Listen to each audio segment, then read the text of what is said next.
आपल्या सोबत आहेत भाजपचे नेते आमदार परिणय फुके. भाऊ, आज महाविकास आघाडीचा मुंबईमध्ये मोर्चा आहे. EVM विरोधात हा मोर्चा आहे. बघा, हा जो मोर्चा हा पराजित मानसिकतेतनं काढण्यात आलेला मोर्चा आहे. महाविकास आघाडी आणि महाविकास आघाडीच्या सर्व नेत्यांच्या माध्यमातून ज्या प्रमाणात विधानसभेच्या निवडणुकीमध्ये मोठ्या प्रमाणात या सगळ्या महाराष्ट्राच्या जनतेने या सगळ्या महाविकास आघाडीतल्या पक्षांना कुठेतरी त्यांची जागा दाखवली, ज्या प्रकारे या सगळ्या पक्षांचा सुपडासाप महाराष्ट्र जनतेने केलं, तीच भीती परत स्थानिक स्वराज्याच्या निवडणुकीत या महाराष्ट्राची जनता या सगळ्या पक्षांचा सुपडासाप करणार आणि जो उरला जो अस्तित्व तेही संपणार, ह्या भीतीपोटी या प्रकारचा काहीतरी आरोप प्रत्यारोप हे सगळे महाविकास आघाडीतले सर्व पक्ष करतात आहे. आत्तापर्यंत हे सगळे पक्ष निवडणुकी हरल्यानंतर, निवडणुका झाल्यानंतर ज्यावेळेस ते हरत होते त्यानंतर ते EVMवरती दोष देत होते, त्यावेळेस ते त्यानंतरच ते मतदार याद्यांवर दोष देत होते. पण मला असं वाटतं काही सर्व्हेस ज्या आता आलेल्या नुकतेच जे मोठ्या प्रमाणात सर्व्हेस झाल्या आणि त्या सर्व्हेसच्या आधारावरच हे सगळे महाविकास आघाडीतल्या सगळ्या नेत्यांना माहीत आहे की यावेळेस महाविकास आघाडीचा उरला सुपडा साफ होणार आहे. आणि म्हणून या प्रकारचं मोर्चा काढून कुठेतरी पराजित मानसिकतेतनं हा सगळं आंदोलन करतात आहे. कुठेतरी आतापासूनच ते लोकांना सांगतात आहे की आम्ही पराजित झालेलो आहे. राज ठाकरे यांनी 2 दिवसापूर्वी सांगितलं होतं की आजचा मोर्चा जो आहे तो भव्य दिव्य असायला पाहिजे, दिल्लीपर्यंत आवाज जायला पाहिजे. त्यामुळे मनसेनेही संपूर्ण ताकद या मोर्चात लावलेली आहे. उद्धव ठाकरे गटही सक्रिय आहे, काँग्रेस आणि शरद पवार गटही सहभागी होणार आहे.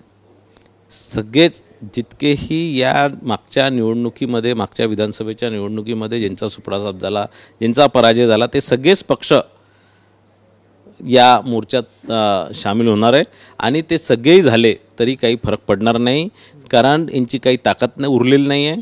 आणि तुम्हाला सांगतो, हा आवाज दिल्लीपर्यंत नाही, मुंबईच्या मंत्रालयापर्यंत यांचा आवाज गेला तरी मी यांची खूप ताकद आहे असं मी मान्य करणार. मुंबई महानगरपालिका महत्त्वाची निवडणूक आहे भाजपसाठी, त्याच्यावर परिणाम होईल कारण की दोन्ही ठाकरे बंधू एकत्र मोर्चा काढतात. काही मी तुम्हाला मागेच सांगितलं होतं की ठाकरे जो ब्रँड आहे त्याचा बँड वाजलेला आहे. ज्या प्रकारे काँग्रेस पक्षासोबत मांडीला मांडी लावून उद्धव ठाकरेंनी 2.5 वर्ष सत्ता भोगली, ज्या प्रकारे हिंदुत्वाचा विसर उद्धव ठाकरेजींना पडलेला आहे. आणि म्हणून मला असं वाटत नाही की याच्यानंतर मुंबईतली जनता उद्धव ठाकरेंना कधी स्वीकार करणार. आणि या दोन्ही ठाकरे जे ब्रँड होतं त्याचा बँड वाजलेला आहे. आणि या निवडणुकीत मुंबईची जनता मुंबईच्या महानगरपालिकेच्या निवडणुकीत या दोन्ही भवनला त्यांची जागा दाखवल्याशिवाय राहणार नाही. शेवटचा प्रश्न, आजच्या मोर्चाचा काहीच परिणाम नाही तुमच्यावर? विरोधक मोठी तयारी केली विरोधकांनी.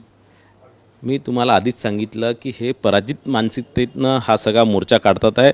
निवडणुकी पुढे जाताना किंवा निवडणुकीच्या स्थानिक स्वराज्याच्या निवडणुकीला पुढे जाताना आपण स्थानिक विषय पुढे नेतो, आपण त्या शहराचा कसा विकास करणार हे विषय पुढे नेतो, आपण त्या भागातील सामान्य जनतेचे सामान्य प्रश्न कसे सोडवणार हे विषय घेऊन आपण पुढे जातो.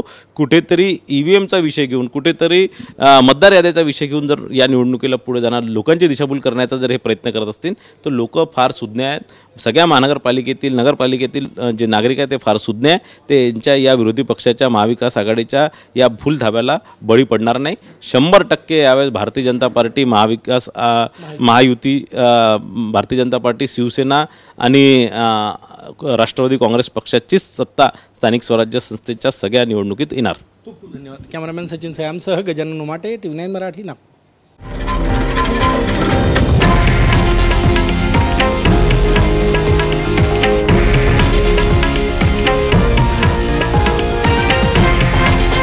हे आहे देशातील नंबर 1 न्यूज नेटवर्क आणि आपण पाहत आहात TV9 मराठी, एकमेव.